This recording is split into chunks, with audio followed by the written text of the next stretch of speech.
Hey guys, what's up? It's NGB and welcome to the Exodus group where we are empowering those who have been shunned or are experiencing shunning from Jehovah's Witnesses or other high control religions. Again, I'm NGB. If you don't know, I was a Jehovah's Witness for 20 years, got out, was physically out and mentally in for 15 years after that. And now we are here empowering those with suggestions and tips and peer support so that you can live a successful life. Woo! Today. So over the past couple of weeks, I've been dealing with something this week that I think we should definitely talk about. And I think this is something that if you're XJW, you can definitely relate to this. But also if you're not Jehovah's Witness or not an ex-Jehovah's Witness, but you have family who are, and you still have to deal with their mess, like literally. All right, so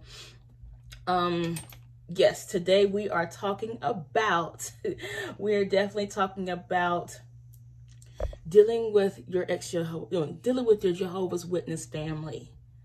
Right now, so if you, just to catch you guys up, my immediate family, so my mom and my sister are still in. No one else in my family is in.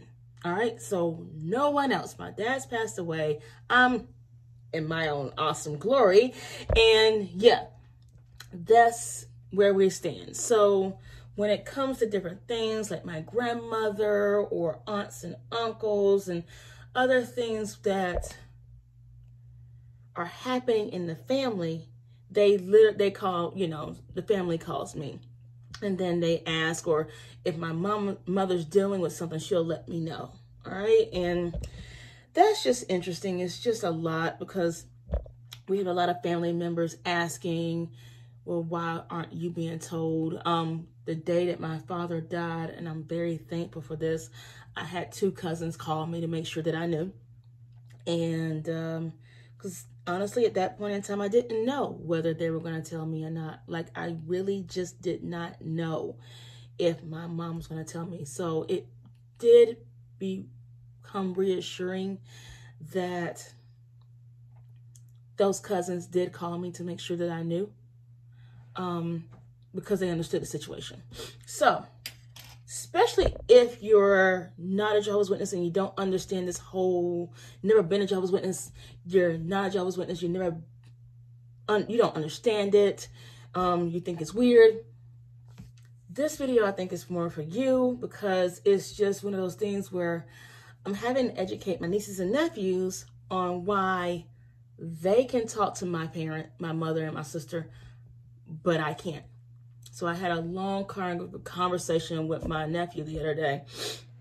And for right now, he's the one that is taking care of my mother and my sister and my grandmother and everything else, because he's taking on that role as man of the house type of thing.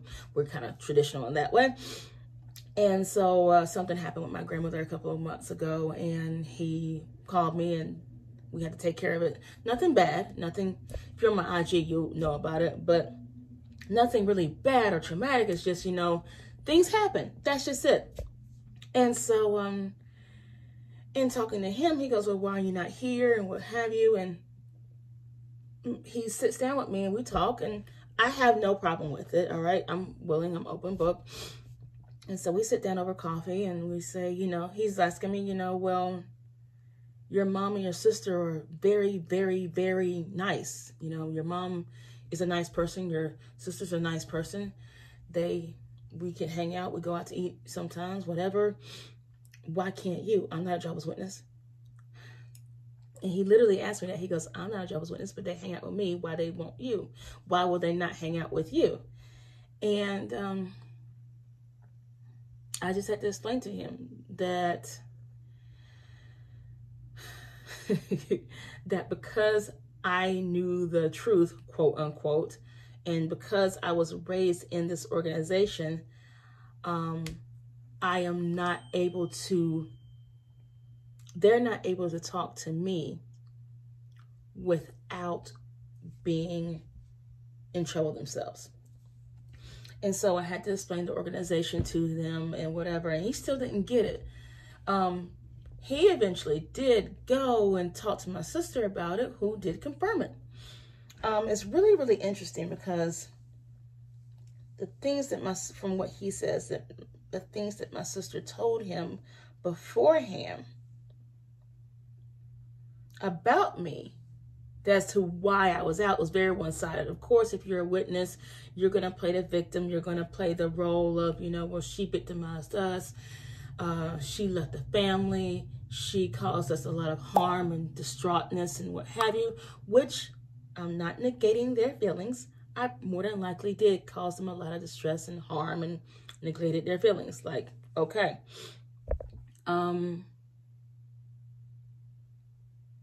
After talking to him about what actually happened, he goes, oh, wait, hold up. And he actually went to my sister and asked her, well, do y'all shun because of, her? She used to be in it. And she said yes. And she confirmed everything that he asked her. And he goes, wow, okay, Angie, I didn't know it was that deep. And I'm like, yes, it's that deep. And he goes, I didn't know that. I'm like, yeah. So for those of you who have Jehovah's Witness family and the intricacies, it's so hard to say that word sometimes. The in and outs, the different caveats and the in and outs that you just don't understand. The first thing I say to do is be patient. Just be patient, especially if you're dealing with an ex-Jehovah's Witness and a Jehovah's Witness person. Just definitely be patient. Me and my nephew have definitely talked a little bit more, and he said he'll definitely keep me abreast, and I've been tuning in and checking in and what have you on what's going on with the family and how can I help. And he's told me that he'll be my mediator to make sure that I am one that I am up to breast and up to speed. And he is being patient with me and my sister and my mother, because there's no communication between me and my sister and my mother. So he's keeping me up to speed, but there is communication between him and that side of the family. I will also say, when dealing with your Jehovah's Witness family or those who are Jehovah's Witnesses within the family, even if you've never been a Jehovah's Witness, be clear on what you expect and what you want. Be abundantly clear on what you expect and what you want. There has been a numerous of times where, again, witnesses operate under their own judicial system and under their own idea system. So a lot of times, in many cases, they go with their way until someone else says, hey, let's do it this way. So definitely be clear on what you want, what you expect, what you have to say. Even with me right now, dealing with my family and what have you, I'm being very clear on what I expect, what I'm willing to do, what I'm not going to do, and why I'm doing it. But I'm also being clear with myself and my support system, especially my husband, as to what I need to do this. So in that being clear, be clear with yourself too. There are a number of people that don't deal with their family after they leave the witnesses, and that's on them. Trust me, it's a little challenging to do such things. This is a lot of challenges, bringing up a lot of trauma. It's triggering me. But at the same time, after my meditations and with me personally, this is still my family. And I am a believer, definitely a believer, that I want to support my family as much as they're going to allow me. And for me personally, that is just my choice. Now, if they don't allow me, then I've done the best I can. I'm going to continue to do the best that I can, because then therefore I can look at myself in the mirror in the next day and go, hey, I did all I could do. So be clear, be patient, but set your boundaries. I've went ahead and set my boundaries with my husband when it comes to this issue. my cousin when it comes to this issue.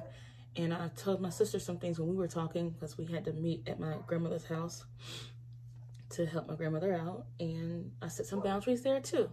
Make sure you set those boundaries and you're clear about those. And when one oversteps those boundaries, say so. For me personally, I do not tolerate disrespect to me or my name or my husband.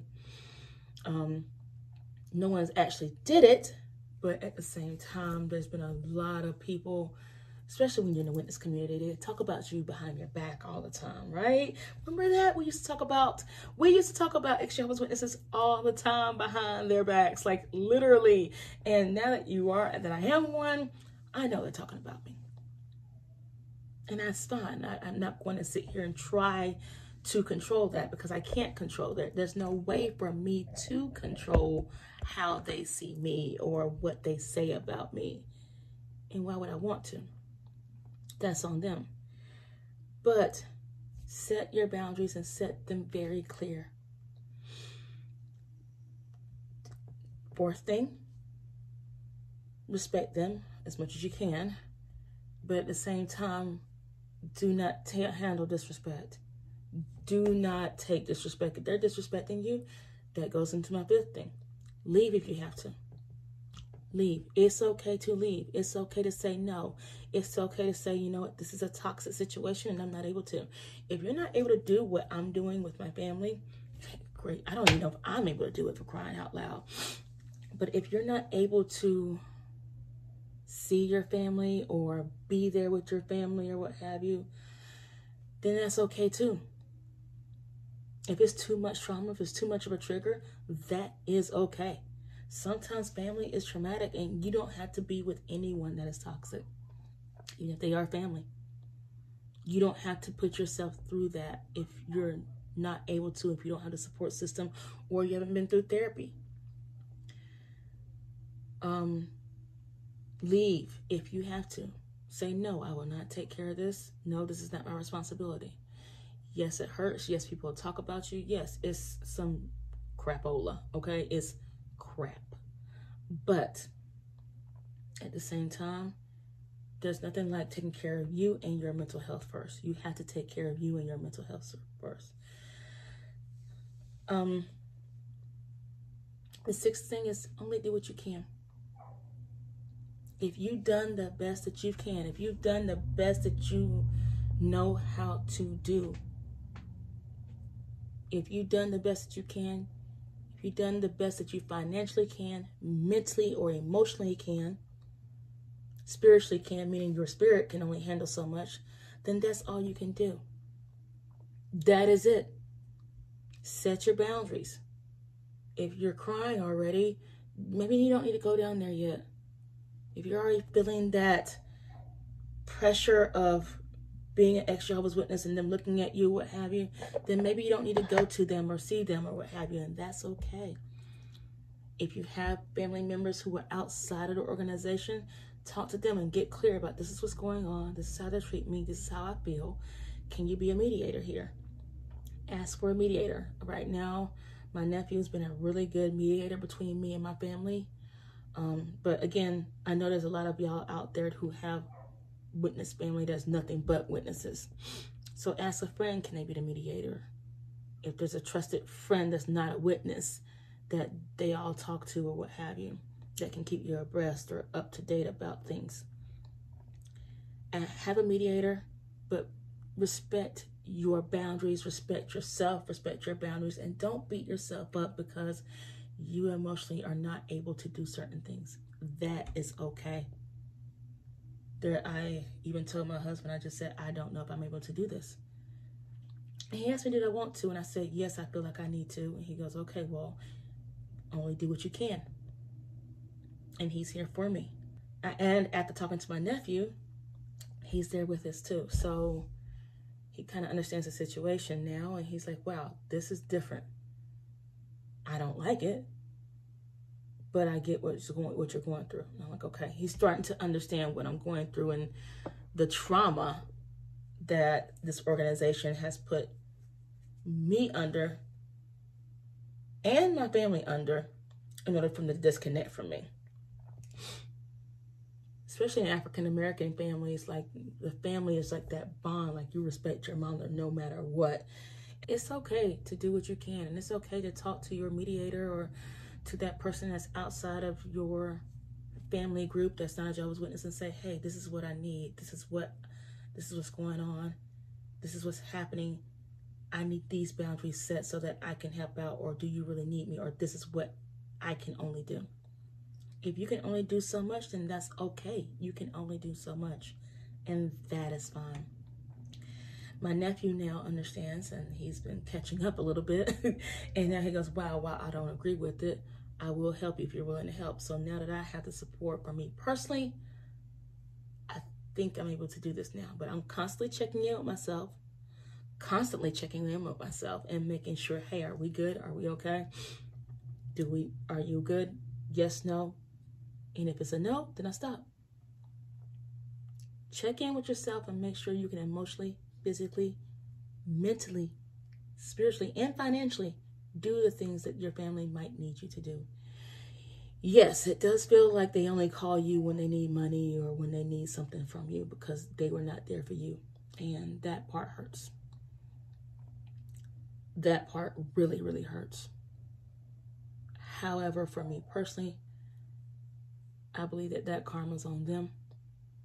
And I have to keep my side of the karma street clean by doing what I can.